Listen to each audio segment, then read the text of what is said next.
I actually got arrested in class.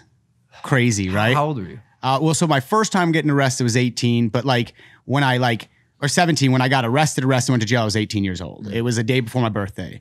But my first time actually getting handcuffed, I was in my senior class and it was first period. And you guys are talking about drugs and shit. I had just eaten mushrooms.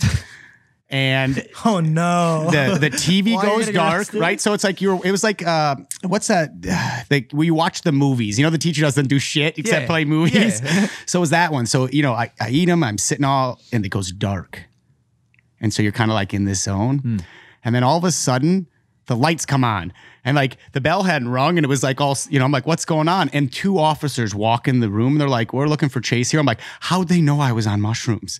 Could they, could they see it in my face? Could they smell it? Yeah, like, oh my God, they're here for that. No, they weren't. They were there for, me getting in trouble with drugs, selling drugs. And, you know, I had someone rat me out finally and they dug through my shit and found drugs, right?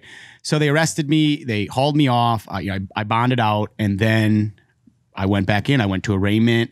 I thought, you know, I'm going to get out of this. I had a friend of mine who has also gotten a lot of trouble. He's like, listen, shut the fuck up. I'm taking this one. You got me, I got you. And I said, okay, awesome. And I kind of had this weird smirk on my face. He got his bid. She looked at me and she gave me this whole kind of, and she just threw the book at me and sent me off. She's like, 3.5 years, goodbye, and just banged her shit down. And all I heard was my mom go, and then broke down. And so right from there, I'm like, wear golf slacks and shit. They haul me right off to jail. And like the thing about jail or prison or getting locked up, it's not actually once you're in, it's the time prior. Because they toss you around like a pinball, right? You're going into all these holding facilities where everybody's coming in fresh off the streets. They hate their fucking lives. They're really depressed. They're really pissed off. They got huge charges. And, you know, it got really scary really quickly. And, you know, you asked how I got out of the mud. That's how I got out of the mud. I sat in a cell for years of my life looking at all these people. And I go, holy fuck, I'm actually a piece of shit. They didn't think that. I don't think that. The world thinks that of me because I'm here with them. And no matter how big my ego is and how better I can say, I didn't do what you did, we're all the same in here. And at that moment, I really started realizing, because I was looking at normal guys who looked like us, but they were older. I'm like, why are you here? You look so normal. And I realized it was just that quick for your life to get thrown away. And, you know, I just started being really good and I didn't get into no trouble there. I kept to my own. I read a ton of books. Like I really became educated on one thing, human psychology, the interaction of people.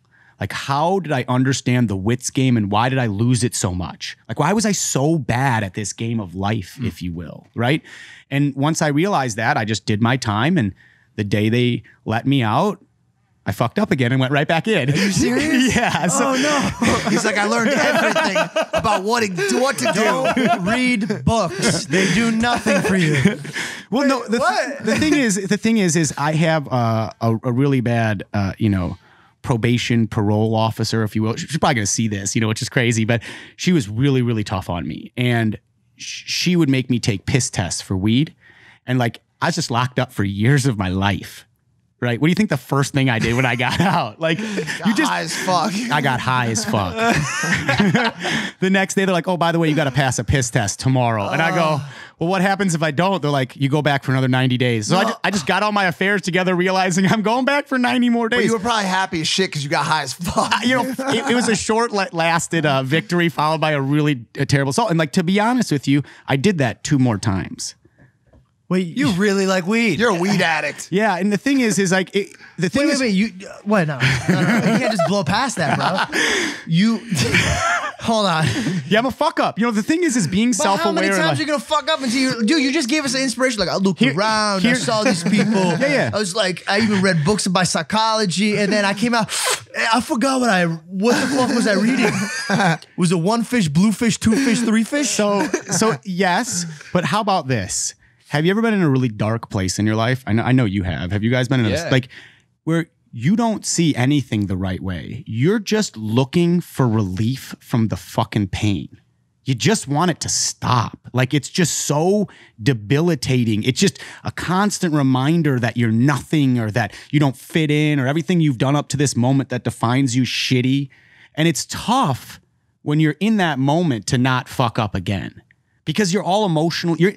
It came out of emotion. And when you're in a state of emotion and you make decisions based off it, you're doomed from there. And it was only when I truly realized that this was going to be the rest of my life like this, I chilled on weed. It was actually the only 6 months of my entire life I did, and then packed all my worldly possessions. I got on a bus and I came to California. So what for you was that light that flickered and said, yo, I got to change this up? You know, I've been trying to like materialize it, you know, because I think that's like the most impactful thing. But I think it's just the precipice. I think everybody has a point in their life where they make a decision where they're going to sit on their ass and do nothing, or they don't accept it anymore. And that's a tough decision for a lot of people. And, you know, thankfully for God, he pointed me in the right direction. It wasn't like... Can you stop and say thankfully for what? For God. So is that, would you say that's your... Well, yeah. And so like, I always knew he had my back, but I think as his presence was more made known to me, because like, look at my life now, like this is just crazy. If you would believe that someone who is as fucked up as me would be here now, and I did this all on my own, well, thank you for so much credit, but I don't actually deserve it all. I'm just this vessel that he's allowing me. So he obviously had better plans for me, right? And it wasn't just easy from there. You know, I came out to California and tried to start a new life. And then one day, I get a knock at the door. Probation officer. 2 Swift officers. Oh, it was. To pick up me at the door. And they get to the door. And they're like, Chase Hero. And I'm like, I got a bong in my mouth, like a big ass tall one. I'm like, he's still high as fuck. I was hoping it was a Bible. Like, hey guys, listen, I changed. Oh, he didn't tell you his God is actually Bob Marley. Yeah. Seth Rogen. Right. So, yeah. So, you know, they're really cool. I'm like, can I call my mom? You know, like she's going to be really upset about this, you know? And I just want to let her know before you guys let her know. And so they're real nice. They handcuff me, but they put like a sweatshirt over my hands and walk me out like this way. So I didn't like embarrass my roommates or my neighbors. And they take me down to the jail and they're putting me through the stuff. So I have a bad heart. I have hyperlipidemia and I'm on medicine. You know, I will be for the rest of my life, most likely unless my wife has something to say about it. But I had to take this medicine. So I went into the doctor. And I was like, you know, he was like, you're not going to get your medicine for like 30 days. I'm like, fuck, I'm going to lose all my muscle strength. Like it makes me like not even be able to hold a pop can or like a bottle. It's like gnarly. It fucks with you. So as I'm walking back in, the guard's like, Hero, roll up your sleeves. You're going to holding. You know, I've got this like orange jumpsuit with like white ass sleeves. Like our bodies ain't meant to be in jail. Like this is the body of a 12-year-old synchronized swimmer, not a convict, right? Like it ain't the same thing, right? So I look up because I'm trying to be all hard. It's in Riverside. I'm like, what? He's like, roll up your sheets. You're going home. I'm like, oh, great. My bus is here to take me. Mind you, it was a 31-day trip from California back to Wisconsin, and we stopped at 31 different jails. That's where I slept each night. Oh my God. Get the fuck out of here, right? No pills? No pills, no nothing. I just got to do it. So they're going, they give me all my bag. You know, like jail is supposed to be tough, I think. It's supposed to like change your mindset, but it's really funny when they hand you your worldly possessions in a Ziploc bag. They're like, hey, buddy. And you're like, oh, thanks for my Ziploc bag, right? And they're like, down the hall. And so like I go down the hall and I open the door and it's an alleyway, but there's no fences. It's like outside. And I'm like, they're going to fucking shoot me. Like that, they're going to shoot me right now.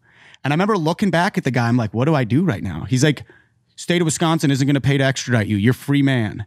And I like look at him and I'm like, at this point, I'm bawling in tears. I'm like, I'll stay. What did I do? Like I think they're going to kill me. Yeah, like, yeah. I'm like, I think they're going to, it's so ominous. It's like this alley, like a hallway. And like, they're at the corner. No one else is in the hallway but me. This happened in Shawshank Redemption. Spoiler alert. Yeah? Right? Yeah? Same? No, it did, right? Yeah. Oh, yeah. I thought they were yeah, free to I know go. what you're talking about. He I know what you're walks talking away, I'm going home. Yeah, They kill him? as soon as he crossed the See, line. probably subconsciously why it's in my mind. Shout out, great movie. But so I'm like, okay. He's like, no, get out of here. You're free. Go home. And I push the door open. It creaks open and I kind of like look around all weird and I shut it super slowly. You know, like when you're like, come home late as a kid, you don't want your parents to know you're in there. I like, and then I just stand there for a minute and I'm like looking around. And then 2 minutes later, someone else comes out. And they're like, oh yeah, man, this is how they release us. I was like, oh shit. Mind you, I've got like my sweatpants and sweatshirt because they took me at night. And it's like Riverside in the middle of the summer, hotter than shit. And I'm 9 miles from my house with no cell phone or wallet or anything because I thought I was going back to Wisconsin. Why would I bring any of my worldly possessions? I was going to mail them home. So I walked home. And I'm kind of a fuckface in the sense that I like to mess with people. So like a mile before I got to my house, I started kind of jogging and developed a sweat. And then by the time I got to my place, I ran up my stairs as fast as I can and went, I mean, let me in, bro. I jumped out the car window. Please, please go. Like, and you know what they did? My friends did? They called the cops. No, bro. At what point do you just maybe go home and like take a nap instead of just getting the drugs, fucking with people? Yeah. So the cops show up and they're like, no, he's free to go. You're good. Right? So it's hilarious. So again, you had 6ix9ine style friends. Yeah, like Tekashi. You had 2 Tekashis. They're like, yo, he's here. We got him. Come get him. Yep. Holy shit. But yeah, you know, it was going through that and just realizing how fragile things were and like how one little mistake could lead to like the slipperiest slope. And I think that the fact I hated that feeling so much is what pushed me to where I'm at right now. And, you know, I take big risks in business, you know, obviously tactically as I like to think so. And I just keep reminding myself that like, even when people are shitty, just be good, be you, be strong, be the same person you are. And, you know, so far it's been fucking really good.